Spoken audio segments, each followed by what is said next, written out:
Alright, hello and welcome to Ben's OP Game Show, recorded live, 6 p.m. Pacific Time, twitch.tv/TheGameFanatics every Friday. And today it's back to the old classic, we'll say, I've Been Abandoned episode.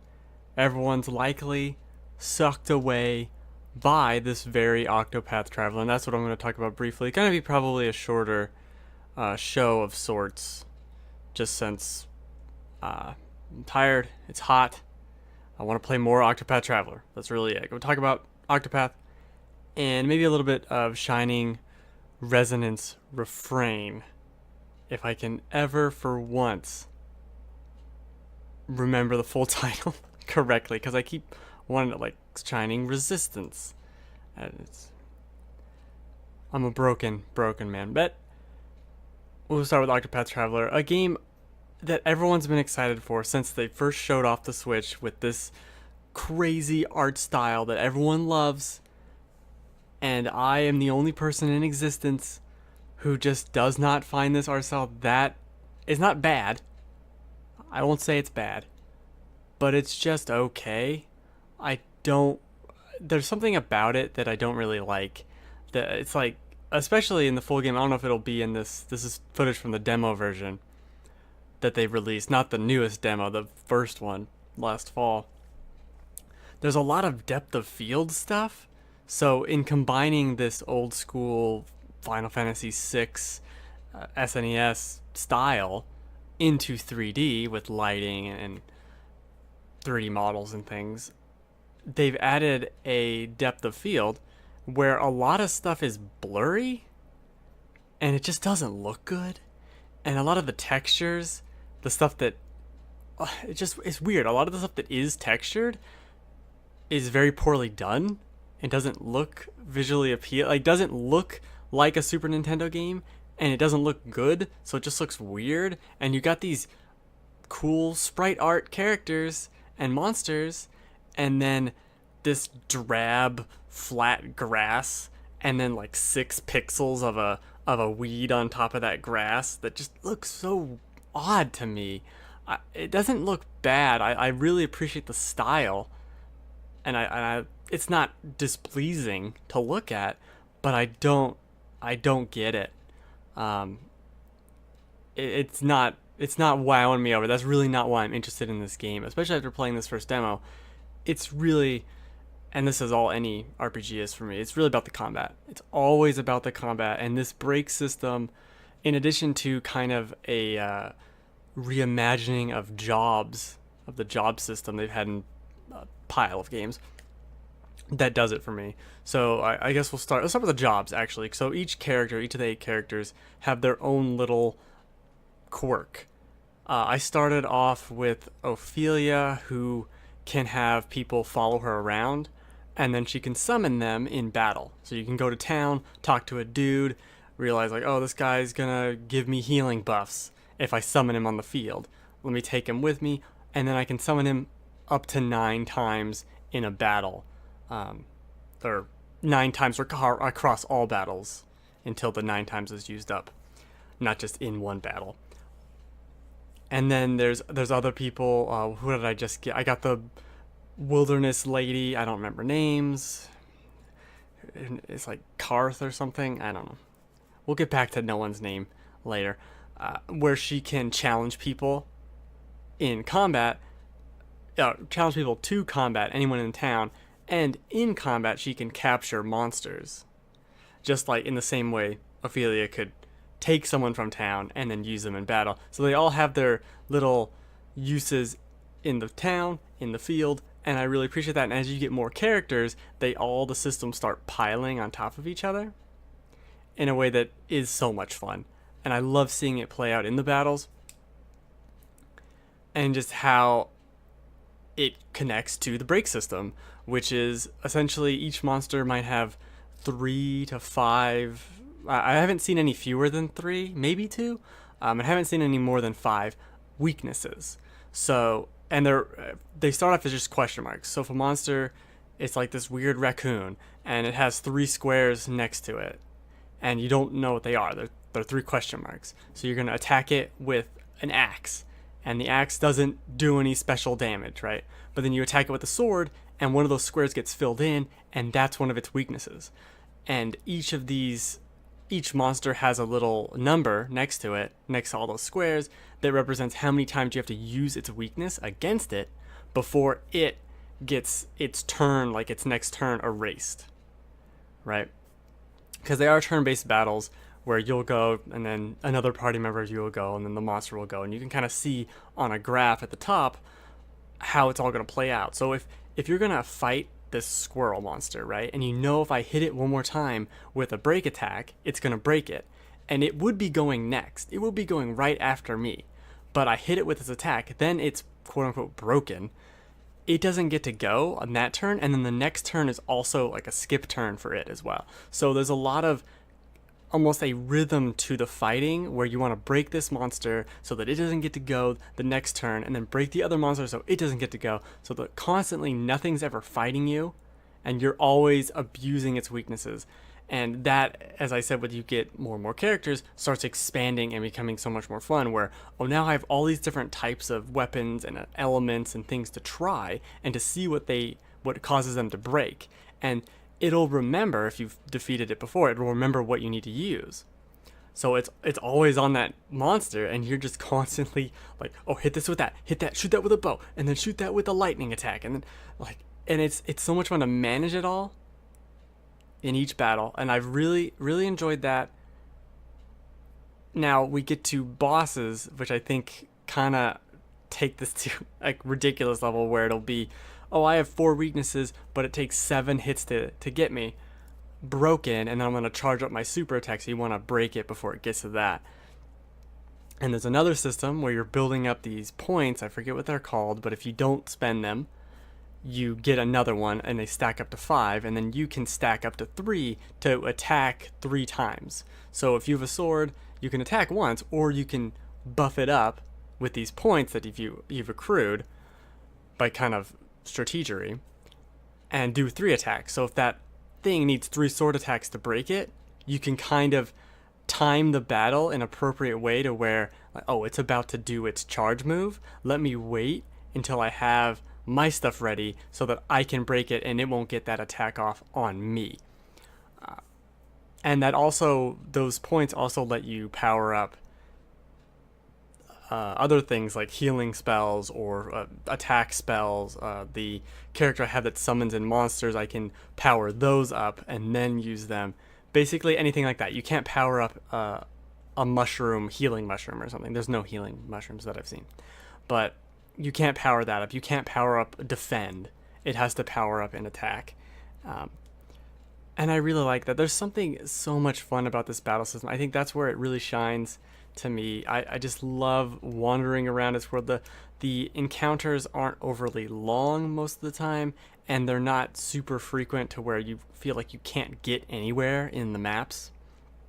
There's always enough break in between them. It can be a little grindy, especially at the beginning when you only have one character, and it's like, you're fighting all these wolves and things, and I'm a little cleric girl. Like, I can heal, I guess.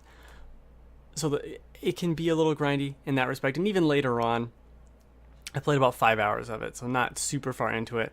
But I don't really mind that because the battle system is so much fun, and I'm really enjoying picking up these other characters and seeing their story. So you get to experience, obviously, the first person you pick's story and see where it's going to go, and then you get to the next town, find that main character, and start their story. But now, both of those characters are going on the adventure, and there's more monsters, everything's leveled up, and the whole game kind of seems to have a smart leveling system for enemy encounters and things, where if you've picked up another character, now it says like, oh, if you go over to this town, this person, it's recommended to be level 7, as opposed to, it would have before been level 1. Like, I just picked up the 3rd character, it said I needed to be level 7, I think it recommended to go there, and then after that, now that I've picked that person up, I think it says 10 or 11 for the next area, so it kind of auto levels everything around you. And it seems so far to be done very well in a way that's not going to be annoying to where it's like I've traversed this area before. Why is everything super strong and evil? But that remains to be seen. As for the stories themselves, they do range from boring is the wrong word, and verbose is the wrong word. There's just sometimes they're talking about stuff, and I'm like, okay, that's great. You lost your book. It's fantastic. Please tell me more about your lost book. Oh, you're teaching a class? Great. Cool. I just don't know these people yet. And to have them talking about nonsense for so long, I don't know. The wilderness lady, she talks in the most annoying, obnoxious way where it's, thou hasteth to fighteth the monster. Like, what are you doing? It's, and I like her character and I actually like her story, but God, she and everyone from her town talk like a bunch of psychopaths that I can't. And it's not, they don't talk like Shakespearean. They're making up words. It's really strange. That coupled with an actual, actually like this, where you start doing the other person's story and the first character you've picked like, isn't involved, right? There you get to see all the cutscenes pertaining to that character's story, and the other people don't have any input because it's not their story. They're just kind of along for the ride. They don't even appear in the cutscenes.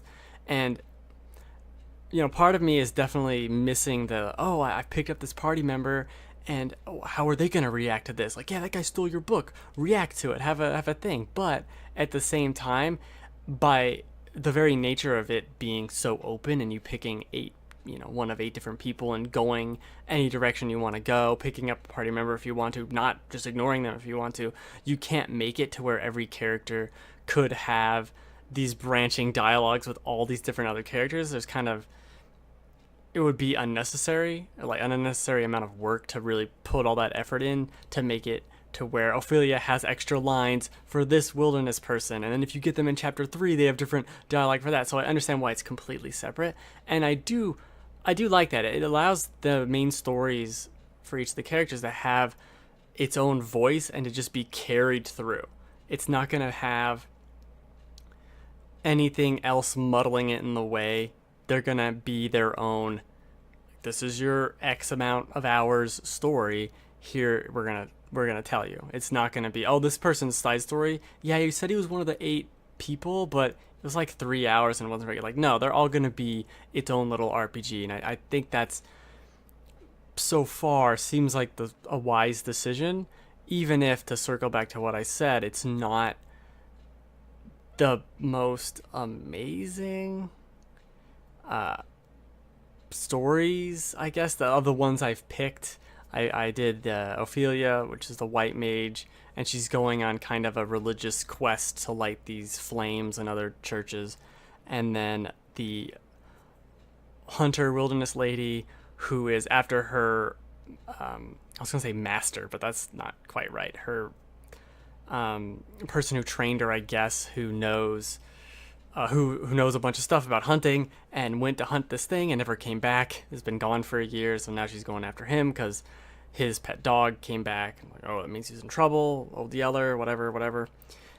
And then I got the scholar guy who's after a book thief, and then his story. The stories aren't, those stories at least, aren't something where like, wow, remember that moment where the book thief stole a book and sold it to pay for his gambling debts? Yeah, that was a thing that happened. And some of them, it's not even that's the problem, that story is not interesting, because it's fine. I have no problem with it. I like reading all the text. It's just so long to get into some of them when I want to be fighting monsters in this cave. I don't really need to have 10 minutes of backstory about why this guy stole a book. You know, I don't necessarily need that. But we'll see if it improves. Like I said, I'm only 5 hours into the game, so it could totally change. Hopefully for the better. I definitely noticed having one character, you know, it's not a huge fun time when you only have one character in a JRPG. That's not normal.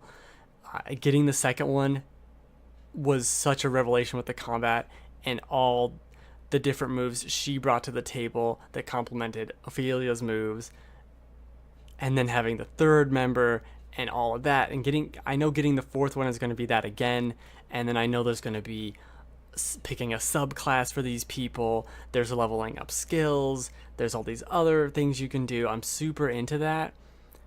One other thing though, while I just remembered it, are these side quests, which seem very poorly laid out and told to the player, where you'll start a side quest, you go talk to this person, it's like, hey, you got this, you're starting this story, this side quest, and if you go to your pause menu, go to the journal and look at it, it'll just tell you the name of the quest, where you got it, right? And then it'll tell you, oh, I need to find these berries or something, and it won't tell, yeah, Will, you are new here, because you were just born yesterday, that's how young you are.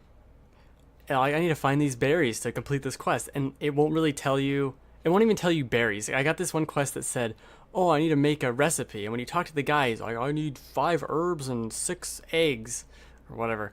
But when I go to the journal to look at the quest, it says, oh, this guy needs stuff for a recipe, and that's not enough information, and I don't know even where to go for any of the quests. All of them are just like, I don't know, go find a thing. I guess if I stumble upon that thing, I'll pass the quest. I hope the game tells me I could pass the quest. Otherwise, I'm just gonna have all these quests, and I don't know. The menu that they're laid out in is cool. It's my favorite berry. Blue berry.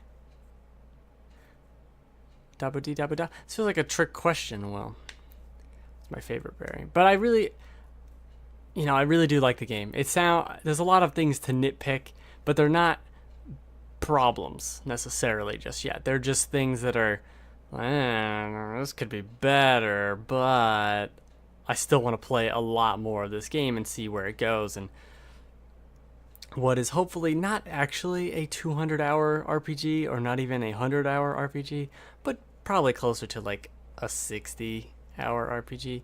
That's fine. It's the dead of summer.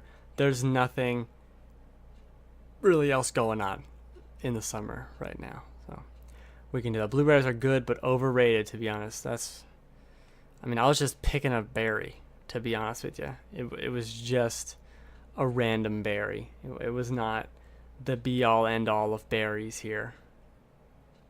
You know what I mean? It's funny, though, these characters, I didn't want to start the game with the characters I had already used before. So these 2 characters from this demo I haven't gotten yet, and I'm gonna have to do those again, and I don't know. We'll see how it all goes and all plans out together. I know that the fact that there isn't a main story, there's kind of a you beat all 8 stories, now here's an ending thing. I don't know how I'll feel about that, because getting closure on this guy stealing a book, I don't know where that's gonna go. It could go somewhere completely different. That sounds awesome. Finding that lady's mentor was the word I was looking for, not master. Very different. Finding her mentor could prove to be a really cool quest. It just remains to be seen if having such a singular, like a quest that's only good for the one person, if that's super compelling. But maybe each story is only like 15 hours. Who knows? I certainly don't. Can you read books in this game? What does that mean? Like on a bookshelf, if I go to a bookshelf and try to talk to it, will I get to read about the wolves of the snow or something? Is that what you're talking about? Because I haven't been able to read any of the bookshelves yet. And there are a lot of NPCs, speaking of that, there are a lot of NPCs that are just there. You can't even talk to them. Like, you know how in a lot of RPGs, like most of them, anytime you see an NPC, you can talk to them or they say something. There's just people standing around like, nope, I live my life to just stand and not talk to travelers. Why would you talk to a book? Because that's how you read it. That's how you read the book, is if you talk to it. There's no other way to talk to it or to read it without talking to it. This is all very self-explanatory. I don't know why you're getting confused. It's crazy how easy it is to talk about something for 20 minutes, and it seems like I've been here for 5. Jesus. Well, while you're wondering what a book is and how to talk to it, we'll move on to the other JRPG that I was playing up until Octopath Traveler, which is Shining Resonance Refrain, a PS3 game that was remastered. Are you having a stroke? Well, you always ask me that, and the answer is always no. Or maybe it's yes. Shining Resonance Refrain is a remaster of a PS3 game that never came out in America or anywhere else. It was a Japan-only release. It's a long-running series of which I feel like I played a couple of the Sega Genesis entries on one of the Ultimate Genesis collections or something, and I think some of them are side-scrolling Golden Axe type games, and then some of them are just action RPG, JRPGs, and then some are strategy games. It's just all over the place. But this one is a more of a traditional JRPG with an action-based combat system. The combat system reminds me a lot of Star Ocean 3, I think it was, and the Tales games, where you have, your normal attacks, and then if you hold a button, you can activate one of 4 different skills. And there's also kind of a break system in that game where you're just hitting them with attacks until they get broken and then they're weakened.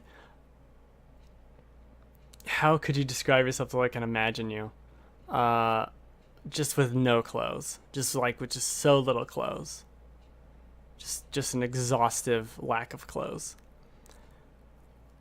So you have normal attacks, and then you have another kind of attack that's more or less your special attack that's for each character. Each character controls differently, has different moves and different specialties, and they're all their cute little anime people. Deals a lot with dragons, and the main character, Yuma, has the ultimate super dragon sealed within him, and that's important because the Empire, the evil Empire, of course, is trying to harness the power of all these dragon souls, because like all the dragons were killed thousands of years ago, but all the souls are super powerful and they're figuring out how to use them. And there's an ultimate aim there, and all the bad guys are kind of playing each other, but they're also fighting you. That's really interesting. I do appreciate that. But man, this game is weird as hell when it comes to how it does its story, because this cool character will come out of nowhere, right? And he's like, I'm gonna fight you and take that dragon power from you, stupid main character boy. And you're like, okay. And then someone else will come out of the bushes and be like, no, I'll rescue you. And then the screen will go black, and there's like a ching and a flash on the screen, implying that they're slashing blades. And then the screen will go back to normal, and have 2 characters just standing there talking to each other. And like, don't you touch him, da da da da da. They'll say a couple lines to each other again, and then it will fade to black and ching again. It's so weird that nothing cool is animated in these story sequences. And you have to, like, this is a game in 2018. Now, granted, it is, I'll get to that in a question. I'll get to that question in a minute, This was a PS3 game, but even as a PS3 game, not animating these cutscenes and just having them be so weird and basic is something you'd see in a more of a text-based light novel game. Even I'm playing Danganronpa again, and even that game will have animations for things, but it doesn't even have character models. And I feel like that game has just as much animation and quote-unquote character for its cutscenes without having any character models. And yet this game has full 3D character models. They have a really cool art style, and they do fuck all. They really just stand around. And every once in a while someone will come in and do like a really cool thing. Oh, look at how cool I am. And then it will go back to people just talking to each other on static backgrounds. And I understand, like, that's how Persona 5 does it, but Persona 5 will have characters on the screen, right? And if they move over here, you can watch them move, and then they move next to another person, and then they talk, and they move over there. It doesn't even do that. It doesn't even have that conceit. It's just puts things in front of the screen and just says like, nah, just theater of the mind it. And I'm totally cool with that. It's just, it feels so old. It feels so weird because I remember playing even PS2 games, like Final Fantasy X had more animations and things. Even not even a big AAA game like that, like a Tales of the Abyss or Tales of Symphonia, has more character with its characters in its cutscenes. And that's a game that came out 10 years, or not 10 years, but like 6 years prior to this game originally coming out. So it doesn't, like, that's a game that came out in 2004 or something. And that game I feel like has more going on in its cutscenes than this game does. It's just very strange. It's so odd to me. I know it's a stylistic choice and it's a budget choice because you don't need to animate all this stuff, but it's so weird, especially when you have these cool moments where everything's it's fully voiced, most of it, and they're jumping around on dragons doing cool shit for 20 seconds, and then it's just talking heads. And it's not just talking heads, because I just played Ni no Kuni 2 and they do that a lot too, but there's like camera angles and it just shows the characters. It feels so dated, and that's another. I know I'm super nitpicky, I know. Anyway, okay, well, I'll answer. I haven't played a JRPG since the NES. That's weird. You're a strange person. How do dragon powers factor into the game? Very heavily. So your main character guy can turn into a dragon whenever he wants in the battles. Now, you do run the risk, at least early on, if you run too low on MP when you're a dragon, the dragon will just freak out, and now he's a rogue agent and he'll fight whatever. He just goes berserk, and you have to wait it out. But it's still pretty cool to turn into a dragon and fight the bosses and kind of beat up on them. As a dragon boy, and that's what I've always wanted to do, turn into dragons. But the Shining Dragon, the super most powerful dragon again, made a bunch of musical instrument weapons from his body, and they're like the super powerful. They're called harmonics, and they can only be used by certain people, and like the weapon chooses the wielder, like a Harry Potter wand. And it's so dumb, but I just don't like it, where this guy's got a guitar and that's his harmonic, and I'm like, why is he playing a guitar with an axe on the end? It's literally an axe that's a guitar. It's just really dopey to me, and I don't like the theming that much at all, especially when they don't even go out of their way to make cutesy names for the guitar's attacks, like that are puns, that are music puns. Are just like, no, fire blast. Really, fire blast? But I thought everything was music. No, it's not music. Oh, jeez. What's the most powerful instrument of all time? So what are the ones? There's like a violin. One of the girls has a violin. One of them is the guy has a guitar. One of the other ones is like a keytar sort of thing with maybe some kind of wind element involved. I don't know. I know there's a keyboard on it. It's just really dumb to me, and it doesn't really seem to serve any purpose than to say like, oh, we wanted the weapons to be musical instruments too. Like, okay. And then there's an element where you learn songs and you can play like these debuff songs with people in your little band, because everyone has, it's, I guess, cute with a giant shrug. It's cute. There's also a dating element to the game where you can date your other party members in a way where he has this just this harem going around like, oh hey, I want to talk to this girl. Oh really? Oh, it's so funny, but it's not like really gross. It's just really weird, because they're like, oh, how about we go out and walk around town? Yeah, girl, this bitch crazy. She wants to walk around town. It's so weird. Oh, can you craft violins? No, you cannot craft violins. You can choose different tunes for the instrument, like tuning, but I don't understand why you would, because what you can level up tuning, and then once you've leveled them up, so much, it's gonna like you're gonna reduce your attack so much to switch to a different one. It doesn't really seem worth it. Anyway, you can date these people and do whatever you want.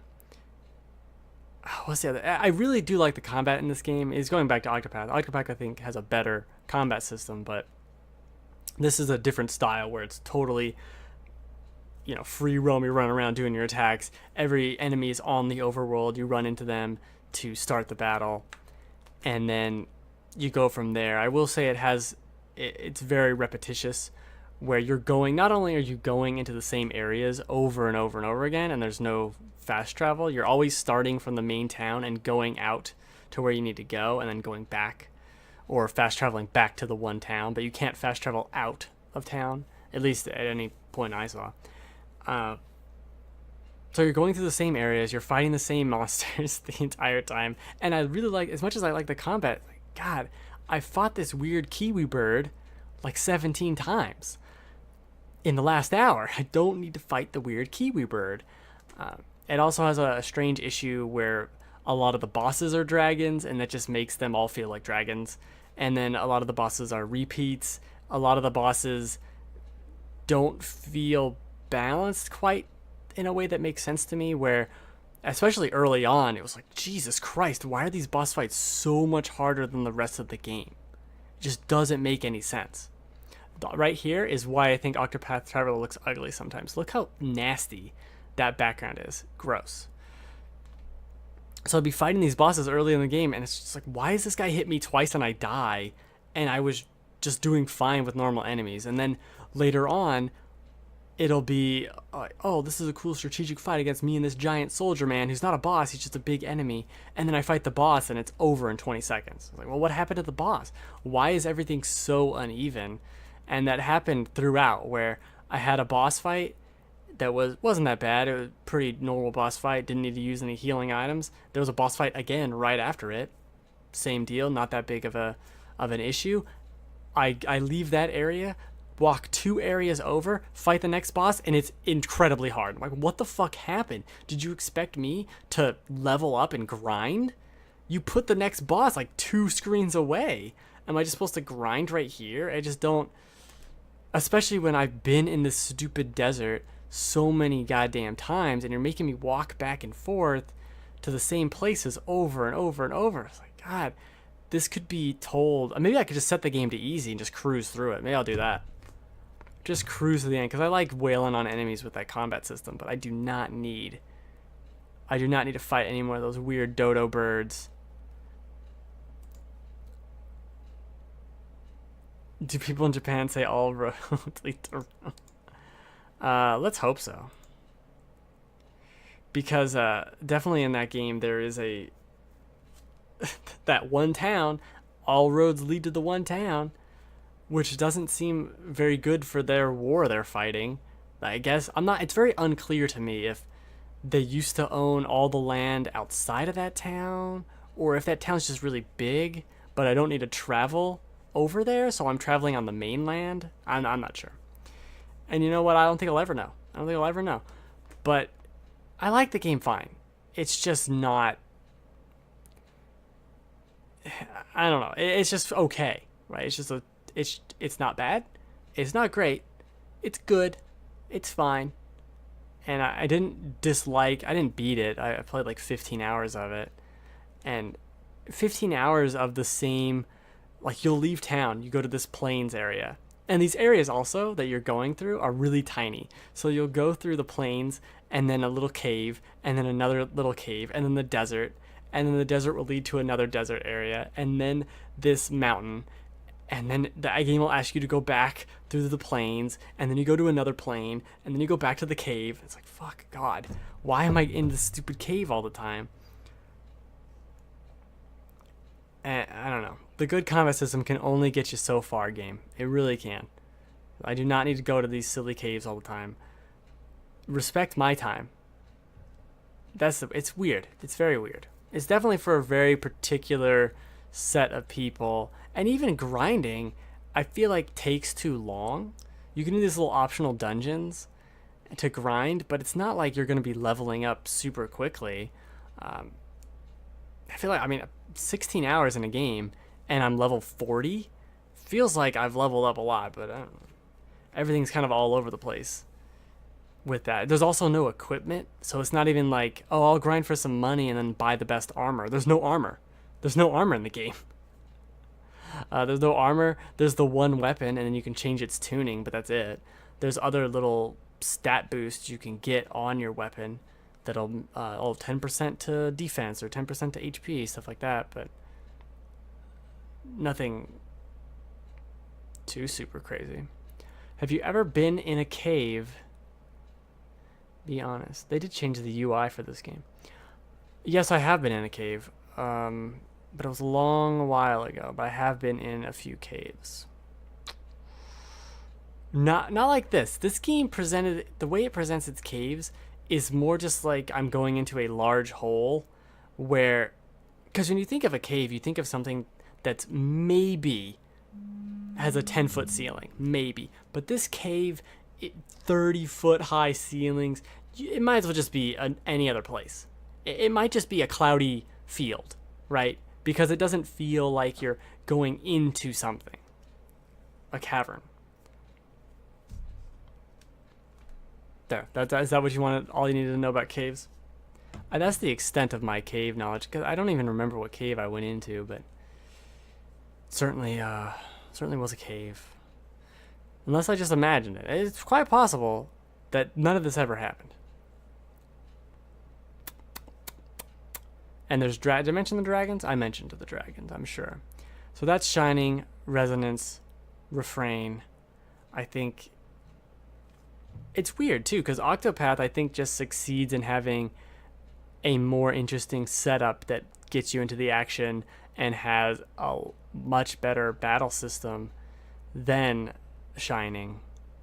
Whereas the presentation, it's not like Octopath has any amazing presentation stuff going on in terms of how it's presented. Its art style is cool, and I know everyone else likes it a lot more, but the cutscenes and stuff are still just people talking with text bubbles. But even in their cutscenes, they move around. The character models move around. Like I said, Shining, the cutscenes don't even have character models on the field half the time.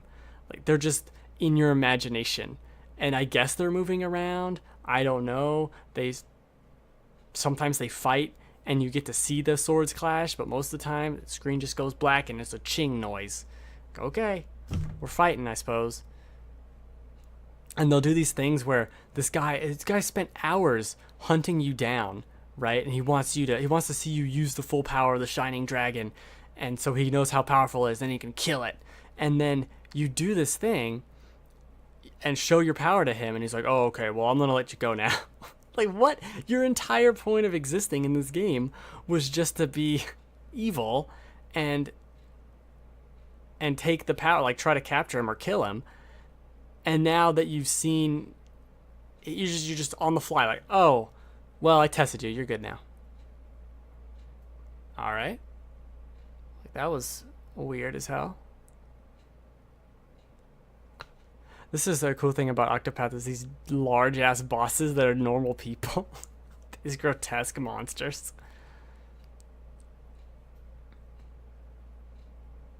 Yeah, I really do like that game. Definitely play Octopath instead. So, Will, are there any more questions about berries or whatever the hell else there is in this world? Dragon berries, instruments, anything else? Because I'll end the show. It doesn't need to be a super long show. It's funny how easy it is for me to do this still, though. I'll just ramble on about whatever I want for all day. As I scratch my ear. Oh, God. It's so hot and there's so much shit in my ear. What the fuck is this? Let me tell you. No questions? Oh, what is this? Why is that guy drinking wine in a fight? That's how you know you have too much money.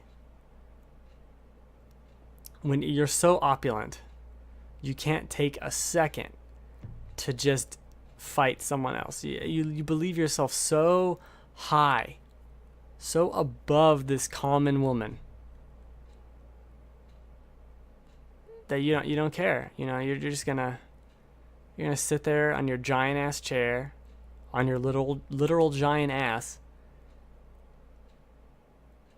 and drink your little wine.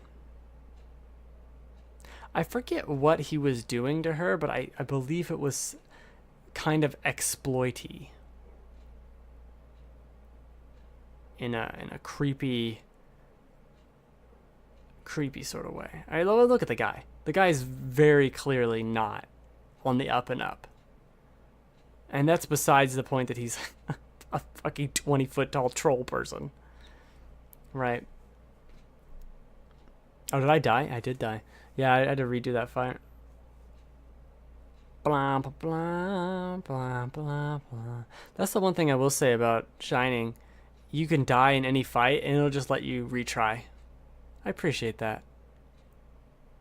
You know, I don't want to have to grind and do all this nonsense for 17 hours on end. Although, it seems to want me to. Oh, look at that map. That's different.